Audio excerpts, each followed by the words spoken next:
다니엘서가 말하는 마땅히는 무엇일까? 죽기를 각오하고 죽더라도 믿음을 지키라는 거였습니다. 언제까지니까 아직도이니까 그런 소리 하지 말고 묵묵히 고난받을 자는 고난받고 죽임당할 자는 죽임당하고 그 수가 차이까지 기다리라.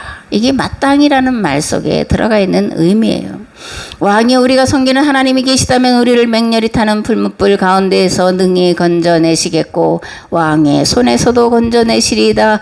그렇게 아니하실지라도 우리는 금신상에게 절하지 않을 것이고 왕들의 신을 섬기지도 않을 줄을 아십시오. 이렇게 이제 느부갓네살 왕에게 담대하게 자신들의 믿음을 선포하고 있는 것을 볼 수가 있습니다.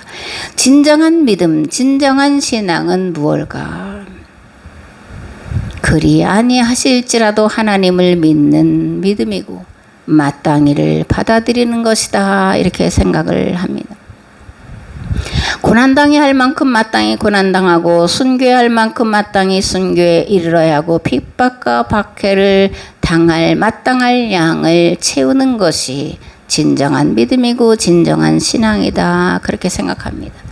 그러나 이 마땅히를 또는 그리 아니하실지라도를 받아들이는 건 쉬운 일이 아니에요. 그럼에도 하나님은 마땅히를 받아들이는 것이 성도가 해야 할 인내와 수고와 믿음이다. 이렇게 말씀을 하고 있습니다. 아멘.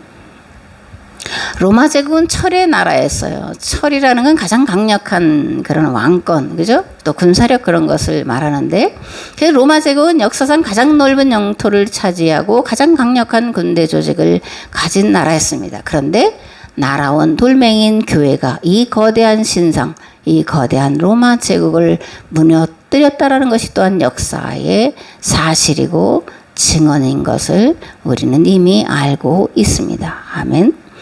하나님이 만드신 이체 원리 가운데 하나가 이제 물극필반이다. 이렇게 여러 차례 말씀을 드리는데 차면 기운다라는 겁니다. 제국이 강대해질수록 멸망의 때가 가까웠다라는 것이고 이는 그만큼 악이 채워졌다는 것이고 하나님께서 더 이상 두고 보실 수 없는 지경에 이르렀다는 것을 말해요. 그런데 또 하나 물극필반의 원리 가운데 또 하나는 성도의 수고와 인내와 믿음과 고난과 순교당함과 박해당함이 찼을 때에 하나님께서 반드시 그 상황을 반전시키신다. 그런 얘기입니다. 하나님은 반전의 명수 또는 역전의 명수라고 이렇게 이제 이름을 붙일 수가 있는데 하나님은 어느 때에 반전을 일으키실까? 어느 때의 상황을 역전시키실까? 그런데 첫 번째는 마땅이에요. 더 강력한 제국이 등장하고 수많은 나라와 족속들이 박해당하는 것을 성도는 마땅한 것으로 받아들일 때 마땅한 것으로 받아들여서 그것을 참고 인내하고 믿음을 지킬 때 반전을 하나님께서 불러오신다라는 겁니다. 두 번째로 속량이에요. 누구든지 계약법을 지키지 못한 죄값을 대신 치루어 나갈 때 반전이 일어난다라는 겁니다. 역전이 일어난다라는 거예요. 이스라엘이 가나안 입주에 하나님은 1000년이라는 길고 오랜 시간 동안 계약법으로 하나님의 말씀으로 돌이킬 기회를 주셨는데 그들이 돌이키지 않았고 그 죄의 대가를 치르기 위해서 바벨론 포로 생활 70년을 해야 했습니다. 포로기에 신명기 역사학자들은 이스라엘이 망하고 또다시 노예가 된 것은 계약법을 지키지 않았기 때문이다 이렇게 말합니다. 계약법을 지키지 않은 것을 그래서 회개해야 된다 이렇게 말하고 하나님께로 돌아가야 된다 이렇게 말합니다. 또 이 신명기 역사가들은 바벨론이 등장한 이유는 이스라엘이 계약법을 위반하는 것을 심판하는 몽둥이로 쓰시기 위해서였다라고 말을 해요. 사사기 왕정기 이게 한 1000여 년을 가는데 이 동안에 계약법을 지키지 않은 만큼 그러니까 1000년 또는 왕정기 700년 그거에 대한 대속을 위해서 70년의 그런 시간이 필요했다라는 겁니다. 이 기간 동안 이들은 회개하고 그리고 회당을 지어놓고 율법을 가르치고 배우는 일에 죽을 힘을 다하고 가정에서 또한 자녀들에게 율법을 가르쳐 지키도록 교육하는 일에 목숨을 걸었습니다. 그렇게 70년이 지나자 반전이 일어났고 귀환할 수가 있었습니다. 하나님께는 저절로 그냥 공짜 그런 건 없습니다. 반드시 대가를 치르는 것이 하나님의 법이기 때문에 그렇습니다. 아멘.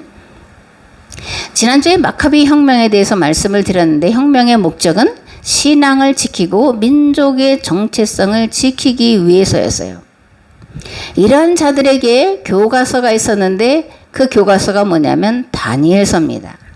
그러니까 다니엘서는 헬라 제국의 그런 헬라화 정책에 맞서고 그리고 그것에 맞서서 마카비 혁명이 일어났을 때 그들에게 주어지는 양식이고 원동력이었고 안식일법, 할례법, 정결례법 또한 이런 마카비 혁명 또 유대인의 정체성과 신앙을 지켜나가는데 양식이 되었고 그리고 그 결과로 헬라 문화를 막아냈고 여기에서 율법 종교인 헤브라임이 태동을 하게 됩니다. 또 로마 제국의 박해에 맞서서 순교하면서 믿음을 지킨 대가로 로마 제국이 복음화 될 수 있었던 겁니다. 아멘. 그렇다면 초기 기독교가 당한 박해 기간 300년은 어떤 시간이었을까?